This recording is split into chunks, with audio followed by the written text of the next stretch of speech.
Breaking news from the NFL, the league has been shaken to its core. Micah Parsons, the face of the Dallas Cowboys defense, is no longer wearing the star on his helmet. He's headed north to the frozen tundra to become the newest superstar for the Green Bay Packers.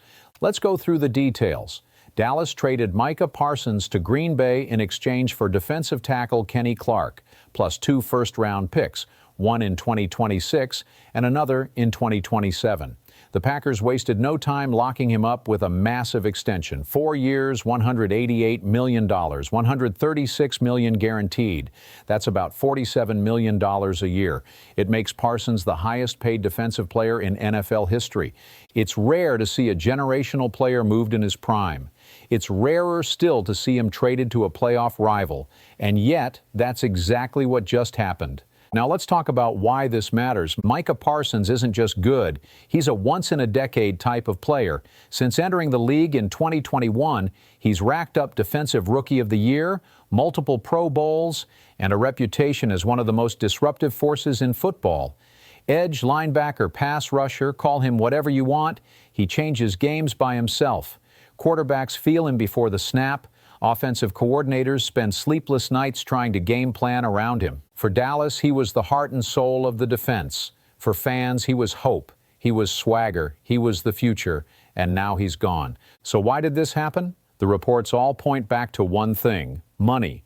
Jerry Jones thought he had a handshake deal with Parsons, but when it came time to sign, Parsons' camp pushed for more guarantees, more security, more respect. Jerry didn't budge. And in what feels like a personal move as much as a business one, he sent Parsons packing. Cowboys legend Michael Irvin put it bluntly. He said something must have gone down that hurt Jerry personally, because otherwise, why on earth would you trade away the best player on your roster in his prime to a team you've been butting heads with for decades? Irvin called it a crazy, dumb move, and Cowboys Nation agrees. The backlash has been immediate and loud.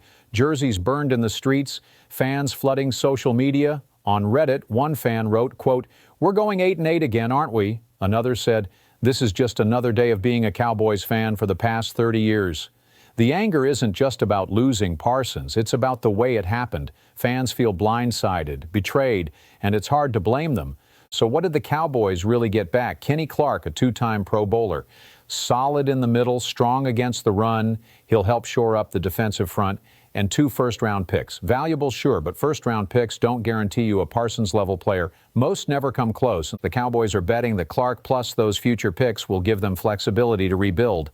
But rebuild from what? They were supposed to be contenders now. Without Parsons, that defense is a shadow of itself. Winfrey is hurt. Maisie Smith is unproven, and the guys left behind can't generate the kind of fear Parsons did. That's the reality. Now let's flip the script. Because in Green Bay, the vibe couldn't be more different. The Packers just landed a generational pass rusher. And if you know their history, this feels familiar. Remember Reggie White in the 1990s? That move turned the Packers from good to great. Parsons could be that same kind of signing. Analysts are already giving the Packers an A grade for this trade. Vegas bumped their win projections overnight. Suddenly, Green Bay isn't just fighting for the NFC North. They're legitimate Super Bowl contenders. And think about it. You've got Jordan Love coming into his own at quarterback. You've got Rashan Gary already making noise on the edge. You've got Xavier McKinney holding down the secondary. And now you add Micah Parsons into that mix. That's scary. That's game-changing. And yes, it's expensive. $47 million a year is a cap-busting number. But the Packers looked at their roster, looked at their window, and decided to go all in.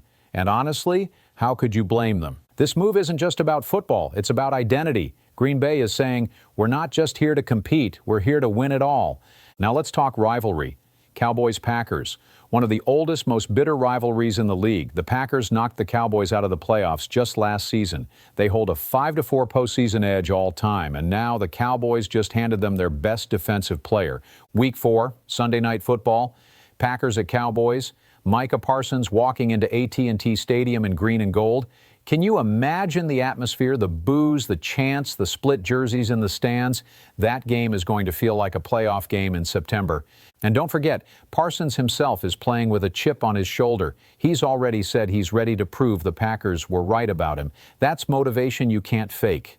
A player of his caliber with that kind of fire, that's dangerous. So let's lay out the stakes here. For the Cowboys, this is a gamble. They gave up a proven superstar for picks and a solid veteran. They're hoping it pays off in the long term. But in the short term, they look weaker. They look vulnerable. And they start the season against the Eagles, a team that knows exactly how to exploit weaknesses. For the Packers, it's a power play. Parsons makes their good defense great. He makes their playoff hopes realistic. He makes their Super Bowl window wide open. But here's the emotional side. In Dallas, fans feel disrespected. They feel like ownership chose pride over winning. Even Parsons' own brother said Micah never wanted to leave. He just wanted respect. And instead, he was shipped out. In Green Bay, it's the opposite. This feels like destiny, like the football gods handed them a gift. Fans are already calling it the second coming of Reggie White. That's how big this feels. Parsons himself, he was stunned. He didn't expect to leave Dallas, but he's a competitor, and now he's determined to prove he's worth every dollar of that deal. So where do we land? For Dallas, this move hurts. It hurts the roster. It hurts the fan base. It hurts the identity of the team. Dak Prescott and CeeDee Lamb now carry an even bigger load, and the defense has to find a way to survive without its anchor. For Green Bay, this is the biggest win in years. They're now the favorites in the NFC North. They're a Super Bowl contender, and they just added one of the most dangerous players in football to a team already on the rise. This isn't just a trade. It's a turning point. It's a potential dynasty-shaping move, and the NFL just got a whole lot more interesting. What do you think? Did Jerry Jones just make the biggest mistake of his career, or will those future draft picks prove us all wrong? Drop your thoughts in the comments below, and don't forget to hit that subscribe button, because if this trade taught us anything, it's that the NFL drama never sleeps.